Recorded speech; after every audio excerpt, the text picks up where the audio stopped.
I never got to thank you for loving me and accepting me and my children as your own. Hindi naman ako natanggap dun sa pinag-a-applyan ko na trabaho eh. Hello po, Sir Gov. May lead na po ako about doon sa babae na pinapahanap nyo. Total naman, kakabayad lang ni Sir Francis sa'yo na nakaraan. Mabuti pa, saka ka na lang maghanap ng trabaho. Nandito po siya ngayon sa Iloilo City. Kasama ba niya ang anak niya? Wala pa po akong balita about dito. At saka delikado ngayon. Muntik bang may mabuo sa'yo ng asido. Alam niyo, palpak talaga yung kinuha natin para sumira doon sa mukha ni Tata eh. Hanggang ngayon, di niya nagagawa yung trabaho niya. Hanggang ngayon, hindi ako kinakausap ni Francis, Mom. At alam kong hindi maayos ang relasyon namin. Hanggat hindi nasisira yung mukha ng tatang yan. Sino bang demonyong makakaisip ng gumawa ng ganito? Mama, Sir Gov.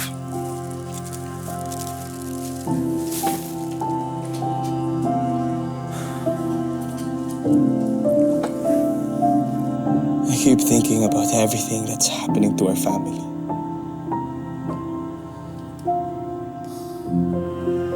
You're feeling that way because we have been hard on you.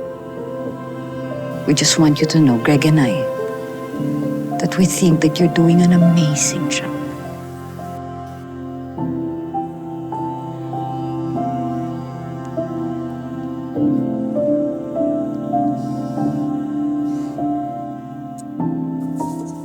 Thank you, Mama. Sir Gov.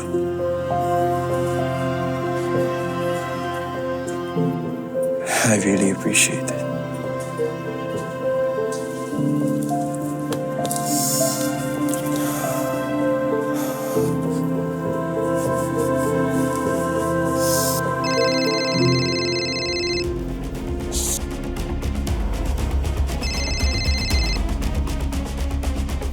Oh, Emil.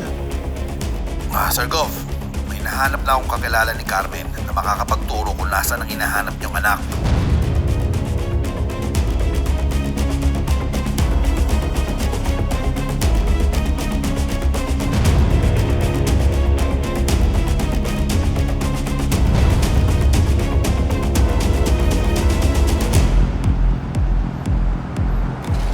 Yan. Oh, hoy. Mukhang sarap. Ito. Sarap. Sarap. Happy birthday, Carmen, my friend. Carmen, Tani, happy ka na da. Saka Carmen, baka pwedeng ibulong mo naman ako dyan sa taas. Naggabayan ako sa nalalapit kong operasyon. Sige na, Carmen. Sino ho siya, ate? Narinig mo yung sinaygwapa, di ba? Carmen, my friend daw. Ay, ako. Matalik na kaibigan ko itong si Carmen. Alam nyo, parang kapatid na ang turing ko dito. Kaya, pag birthday niya, kahit wala na siya, sineselebrate ko. Kahit simple lang, di ba? Ako siguro na eh. Kung buhay pa po yung si Aling Carmen eh, siguro kasing bait mo po siya, no? Kaya naging close kayo. Naku, anak, kung naabutan mo yan si Carmen, naku, sigurado akong mamahaling ka nun. Kasi siyempre ikaw ang anak. Ay, kain na tayo. Kain tayo. Ito, lalamig. Teka, ano po yun, Nay?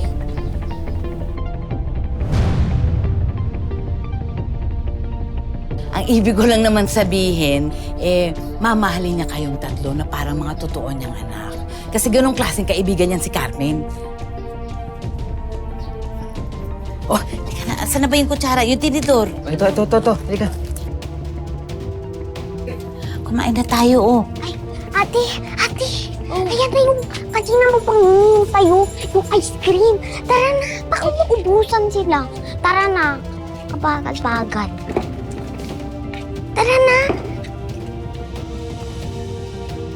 Daldal kasi. Ako po. Nay, ano ba? Oh, Nalamig ako sa'yo na. Nay naman, hindi mo ba aaminin kay tata yung totoo? Kasi Aling Carmen yung nanay niya. ka ba naman?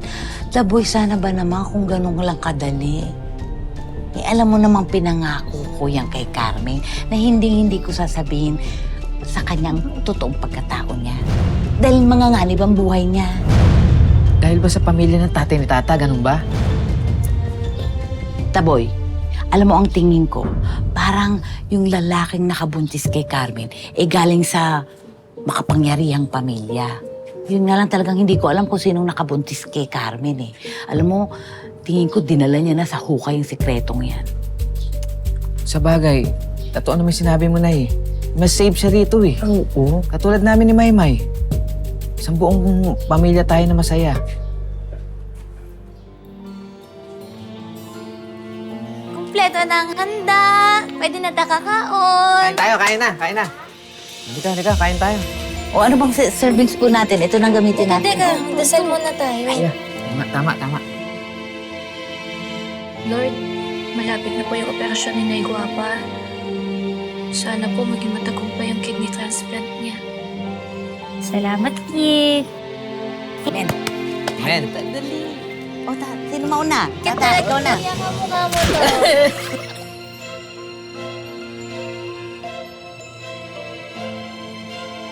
The boy, kuha mo nga si Maymay. Maymay, ano ba ang gusto mong part? Gusto mong fork? Carmen, kain na tayo. Spoon. Gusto mo rin? Thank you, anak. Yes naman. Oh, tata, ikaw. Kuha na kita.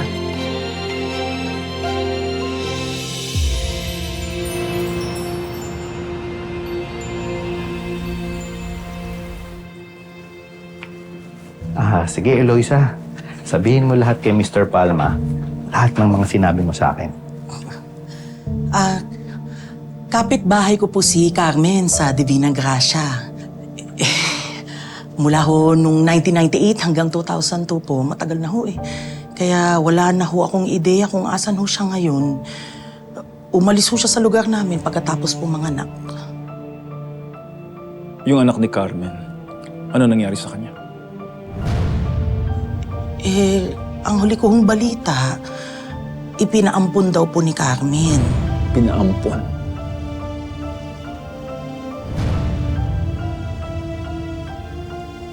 Alam mo kung kanino niya pinaampon?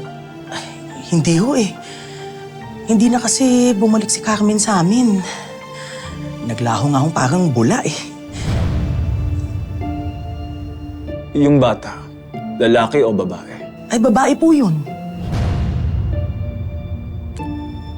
Emil, hanapin mo kung kanino pinaampon ni Carmen yung bata. Yes, Sir Gov. Kaano-ano niyo ho ba si Carmen? Salamat, Eloisa. Para sa'yo. Ano po ito? Para sa abala mo. Maraming salamat po. Tara po. Maubay na po. Matagal ko na siyang hinahanap. Pero ngayon lang ako nagkaroon ng bibig ganito. Makikihati siya sa akin. Sige po.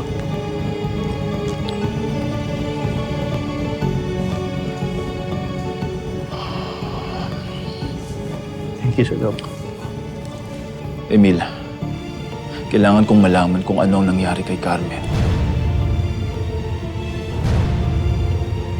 Anak ko yung batang tinakas niya. Bago ako maaksidente at tuloy ang mawala ng kakayahang magkaanak ulit. Nabuntis ko siya. At yung anak namin ni Carmen ang tunay kong anak.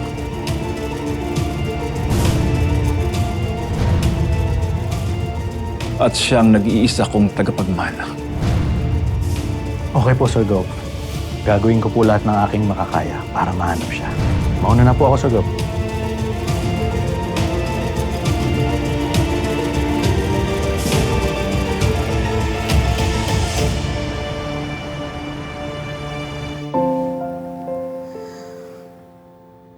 Bakit umiiyak si Nanay Guapa? Hindi po ba dapat masaya ka po kasi matutuloy na po yung kidney transplant mo? She has stage 5 chronic kidney disease. Kailangan niya na ng agarang kidney transplant. Yung pinagkasunduan natin. Salamat, Sir Francis. May paggamot na po si Nanay Guapa. Natutuwa lang ako. Yung nagawa nila ng paraan na maging priority ako para makakuha ng compatible na kidney. Ang lahat naman ng ito ay dahil sa iyo, anak. Dahil hindi ka tumigil. ginawa mo lahat ng paraan para matuloy ang transplant ko. Salamat.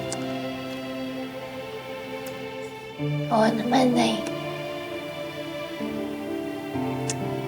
Kahit ibigay ko sa iyo lahat ng maging buhay ko, basta huwag ka lang mawala sa akin.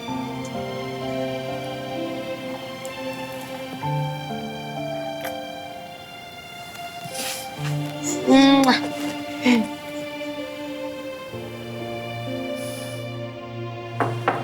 Excuse me. Ma'am, kailangan na po i-prep ng pasyente para sa transplant. Sige po. Salamat.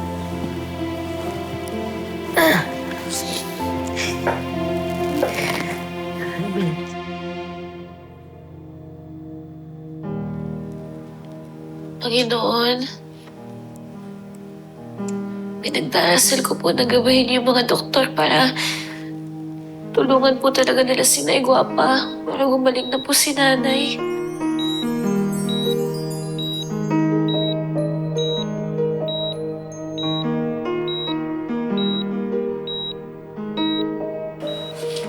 Panginoon, ako po, kahit hindi na po ako maging habulin ng mga babae, basta gumaling po si Nay Guapa. Ito po, ano ba? Magdadasal tayo eh. Masama magsinuli, baka magalit pa si Papa Jesus.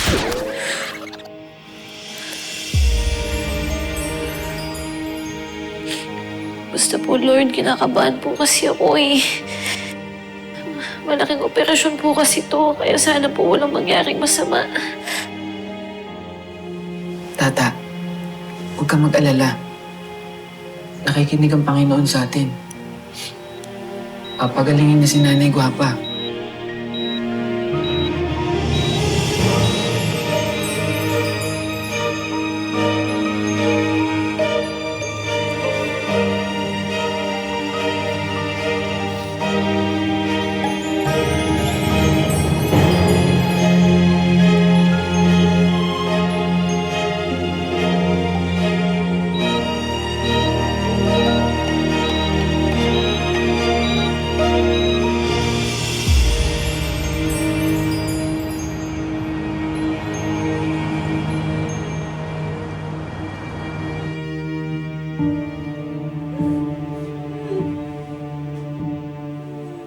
We tried our very best na ibalik ang mukha ni Miss Feliz. But even her voice expected to change dahil sa tagal at dami ng operasyon na ginawa namin. And since nakita natin siya kinuhanan ng balat, some marks like her mole were transferred to her face also. At dahil sa tagal na niyang gumamit ng ventilator, nagkaroon na rin ng damage sa kanyang vocal cords. But in a few weeks, she will recover.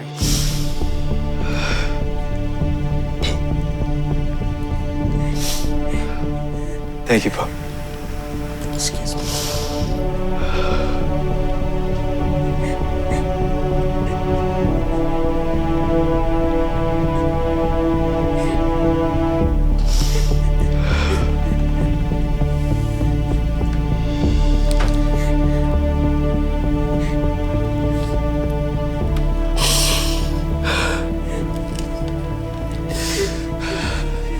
Venice.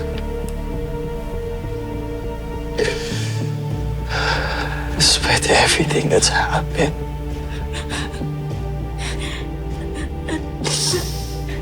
asawa mo pa rin ako.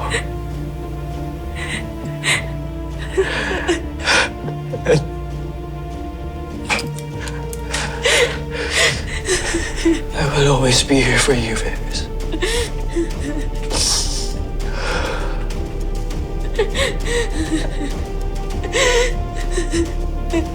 It's okay. It's okay. I'm here. I'll always be here. Venice. I'll be here for you, Venice.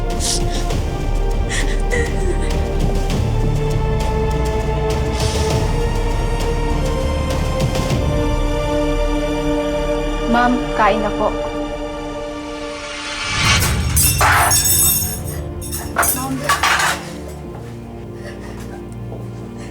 Dennis. Anak. Kumain ka na, anak, ha? Kailangan mo kumain. Masyado ka nang pumapayat.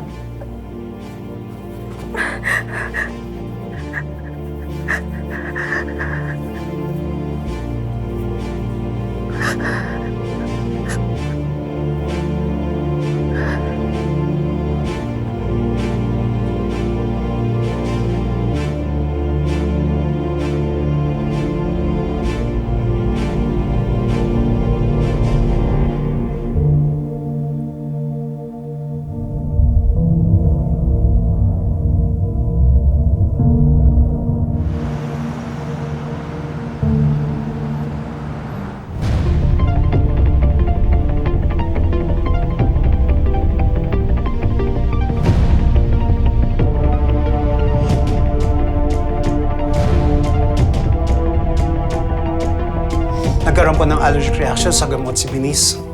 Kaya medyo nangitim po yung balat. Pero pinapalitan ko na po ang gamot niya that she needs for recovery.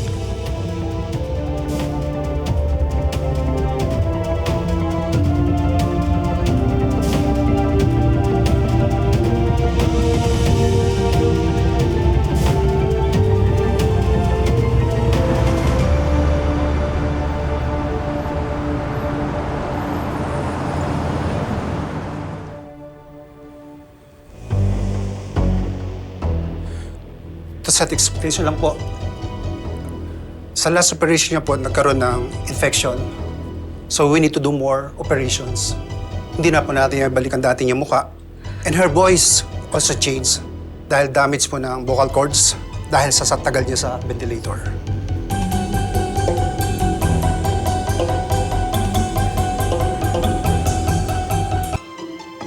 We already cleaned her wounds and removed the stitches weeks ago.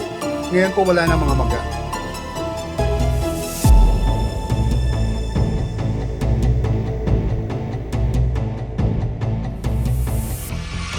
And as per her request, Venice did not want anyone to see her face until today.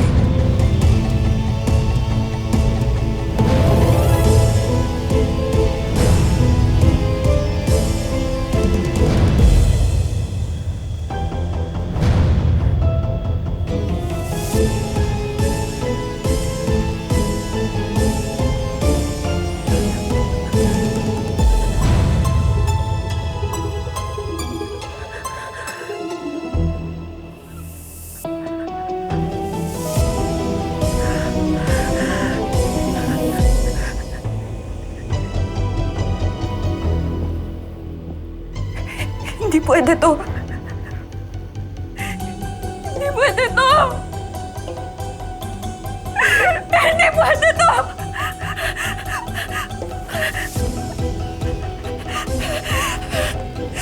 Bakit iba yung itsura ko?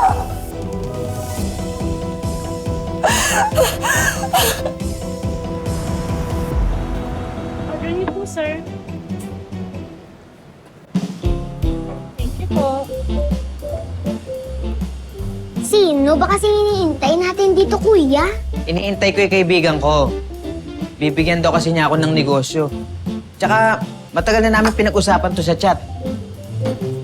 Ako, kung big time yan, Kuya Daboy, ah. Sinabi mo pa, hindi lang big time. Super big time. Dahil ang pangalan niya, Money. Money, money, money. Yes! Best friend! Best friend! Long time no see, grabe! Oh, grabe. Lika, upo ka, upo ka. Sige, sige, sige. Siya na yan. Siya na yan. Best friend. Best friend. Grabe, hanggang ngayon hindi ka pa rin tumatanda. Ang itsura mo sa school, sa una hanggang ngayon, ganun pa rin nagkabigote ka lang. Ikaw nga eh, grabe ka nga eh. Pabili-bili ka na lang ng mga sasakyan, tapos bahay at lupa, lahat ng mga lugar na pupuntahan mo. Tsaka, best friend, balita ko, may bahay ka na daw dito sa Iloilo? Ay, oo. Kasi nagpapatayo ako ng opisina sa Iloilo. Nag-expand ako ng business sa Pilipinas, kaya nga kita kinontak. Kasi naghanap ako ng kasusyo dito. Alala mo yung kwento kong sa chat? Yun yun. Yun yun? Oo. Eh, best friend, alam mo, gusto ko naman yung sinasabi mo na yan eh. Kaya lang, wala akong puhunan eh. Alam mo naman, tumutulong lang ako sa batsuya namin sa tindahan. Best friend, kung puhunan man lang yung problema mo, akong bahala sa'yo. Papautangin kita. Ito ha. Basta, permahan mo lang tong kontrata na to at kung marami kang recruit at kung marami kang downline, eh di, solve ka na. Eh, yun ang pagbayad mo sa akin. Walang naman mawawala sa'yo eh. Ano ka ba? Oh, at isa pa, sasabihin ko lang sa'yo, sobrang kontento na ako sa buhay ko, best friend. Diyos ko, ang goal ko na lang, mag-spread ng blessing sa iba para maging mayaman din sila tulad ko. At kung kinaya ko, kakayanin mo rin yan, best friend. Best friend, ito na yun. Permahan mo na. Permahan mo na.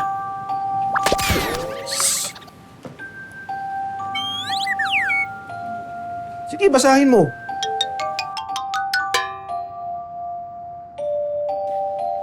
Best friend naman eh. Eh, English to eh. Paano ko maintindihan yan? Tsaka, di ba ako mayayari dito pagka nagkaroon ng aberya? Ha? Ay, best friend, kasabad balasi mo. Ang nakalagay lang dyan sa kontrata, kung okay lang sa'yo na magkasusyo tayo. At yung pinahiram ko sa yung pangpuhunan, yun lang. Ay. Ganon? O, permahan mo na kasi. O, saglit lang, best friend. Kailangan ko lang sagutin to, ha? Eh, may tumatawag. Mag-order ka na lang. Ako, sagot ko, ha? Order na kami? Order na kayo. Eh, sama mo sila. Pati sila, pati... Okay na yan. Kuya, may narinig akong downline, tsaka recruit. Ha? Napapanood ko rin yun sa Clicklo. Pyramiding yung tawag dyan, kuya. Dilicads yung pinasok mo, kuya. Oo nga, Kuya Daboy. Nakabahan ako pagdating dyan. Kaya yan eh. Ano kung tama si Maymay?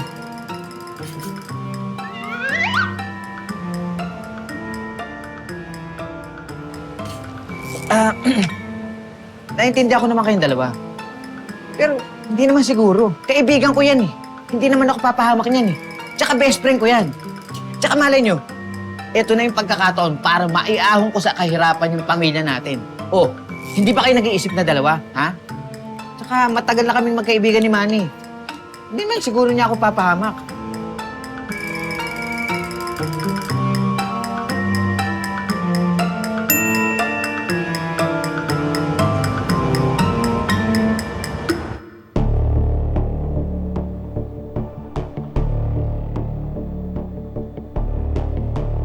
Hindi pwede to. Hindi pwede to. Hindi pwede to. Bakit ganito yung itsura ko? Mom! Mami, bakit ganito yung itsura ko? Bakit ganito yung itsura ko? Malala po yung natamo yung injury dahil sa pagsabay ng asido. Hindi po talaga kaya ibalik sa dati. Ginawa po ni na Doc ang lahat para ma-repair yung face niyo. No.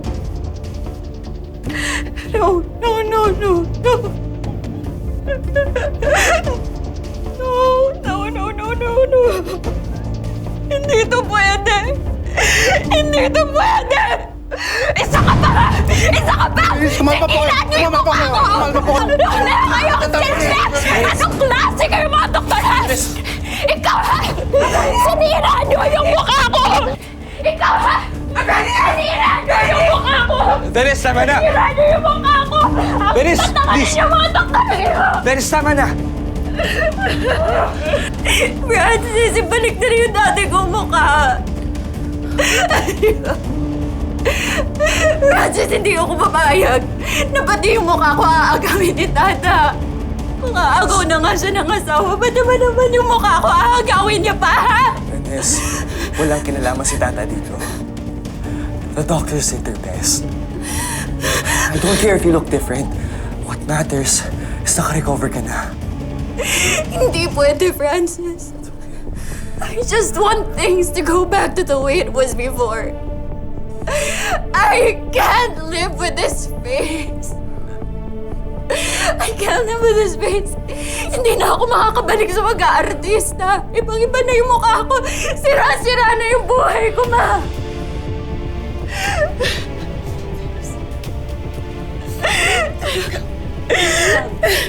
No! I hate you!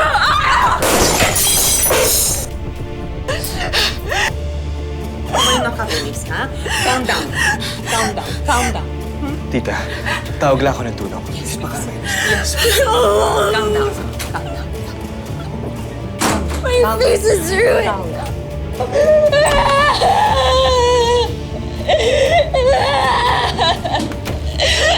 No! No, no, no, no, no, no, no! Hindi dapat yung mukha ko yung nasira. Dapat yung kay Tata! Dapat si Tata, Mami! Mami, bakit?